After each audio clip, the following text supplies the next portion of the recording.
こんにちは。ジャパニーズアベニューへようこそ。たけるです。みゆです。よろしくお願いします。よろしくお願いします。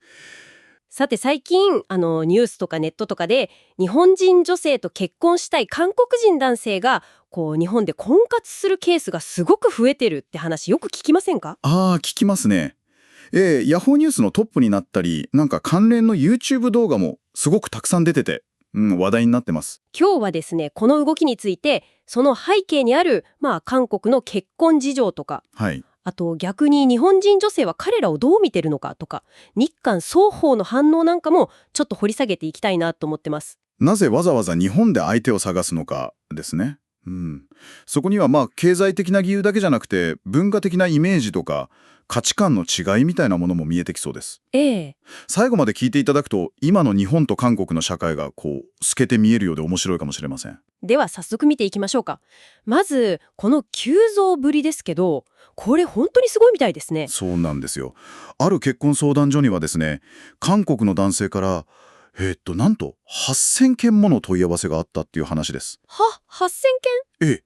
単なる問い合わせだけじゃなくて、実際に行動に移してる人も多いみたいで。そうなんですか？お見合いのために何度も日本に来て、はい。交通費とか滞在費とか、あと準備とかでなんか100万円以上かけてる人もいるとか。すごいですね。ハ・ギョウミンさんという方は、もう相手が見つかるまで年に何度も来る覚悟だなんて報道もありました。それだけの、費用と時間をかけてまで日本に来る、その強い動機って何なんでしょうね。やっぱり韓国の結婚をめぐる状況が大きいみたいです。韓国だと結婚の時、男性側が新居を用意するっていうのが一般的というか、そういう慣習がまだ根強くありますもんね。そうですね。でもご存知の通り、特にソウル首都圏なんかは不動産価格がもうすごく高騰していて、若い世代が自力で家を買うっていうのが現実的にかなり厳しい。それが結婚の大きなハードルになってると。なるほど。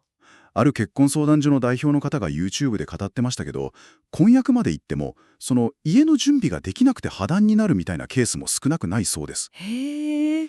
家が理由で？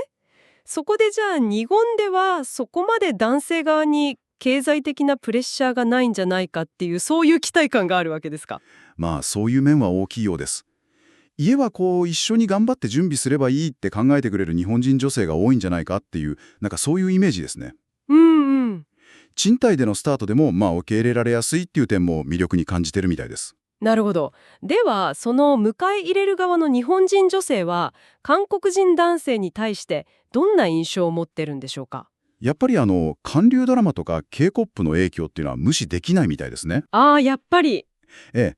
報道されたお見合い参加者の声とか専門家の分析なんかを見ると、完璧とか情熱的とか、そういうドラマから来るポジティブなイメージを持ってる人もいるようです。文化的な距離感もなんか昔に比べるとぐっと縮まってる感じはしますよね。そうですね。茨城大学の笹野先生の指摘とか、あとパクサンさんの動画でも言ってましたけど、若い世代を中心に韓国カルチャーってすごく身近ですし、旅行に行く人も多いですしね。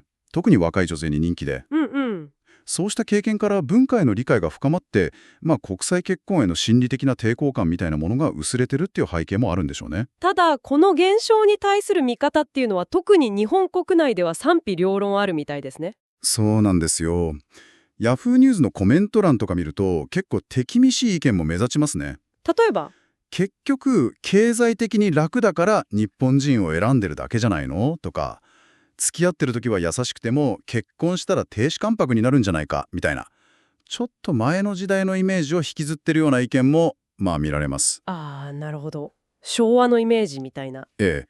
ジェームさんの動画ではそういうコメントには世代間のギャップみたいなものも反映されてるんじゃないかって分析してましたね。一方でその韓国国内の事情としてはどうなんでしょう？これも大きいみたいで、女性の社会進出が進んでキャリアを重視する人が増えた結果、非婚主義、つまり結婚をそもそも選ばないっていう考え方もかなり広がってるんですね。へー。これも JM さんとかパクケさんの動画で指摘されてましたけど、その結果として結婚を強く望む男性がパートナー探しの視野を海外、特に文化的に近い日本に向けるっていうそういう流れもあるようです。なるほど。あとパクケさんの動画では日経新聞の記事を引用しつつ、日韓の経済格差が縮小したことも影響してるんじゃないかっていう見方も紹介されてましたね。そもそものその結婚観の違いっていうのもなんか浮き彫りになりますよね。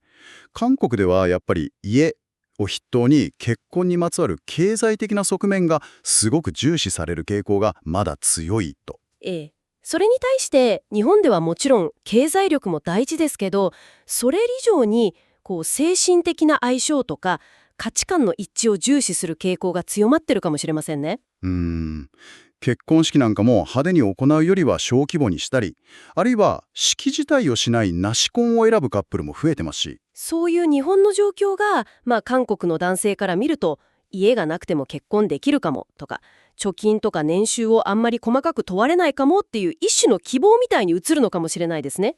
と、コミュニケーションの面での違いもちょっと興味深いなと思ったんですけど、はい。JM さんの動画で触れられてたんですが、日本では何かしてもらったことに対してありがとうとかすみませんとか、そういう感謝とか気遣いの言葉を結構頻繁に口にする傾向がありますよね。そうですね。それが韓国人男性には新鮮で、すごく好意的に受け止められることがあるみたいです。へえ、そういうところも。ええ。いやー、今日は日本での婚活に臨む韓国人男性の増加っていう現象を本当にいろいろな角度から掘り下げてみましたね。そうですね。背景には、その経済的なプレッシャーとか、文化的なイメージ、そして変わりつつある結婚観とか、そういうのが複雑に絡み合ってるっていうのが見えてきました。さて、今日のお話の中でですね、日本語を勉強中の皆さんにも役立ちそうな表現がいくつか出てきました。少しだけ振り返ってみませんか？あ、いいですね。まず、急増。急増。申し込みが急増しているって使いました。ええ。文字通り、急に、そして大きく増えるっていう意味ですね。はい。次に背景。背景。この現象の背景には、みたいに使いましたね。物事の表面だけじゃなくて、その裏にある事情とか理由、そういう意味合いです。それから、に踏み切る。踏み切る。日本での婚活に踏み切ったというふうに使いました。ありましたね。これは、ちょっと勇気が必要なこととか、迷ってたことに対して、思い切って決断して行動に移すみたいなニュアンスですね。なるほど。ぜひ皆さんも会話とか文章で使ってみてください。こういう国境を越えた人の動きっていうのは、それぞれの国の社会とか文化を映す鏡みたいで、本当に考えさせられますね。はい。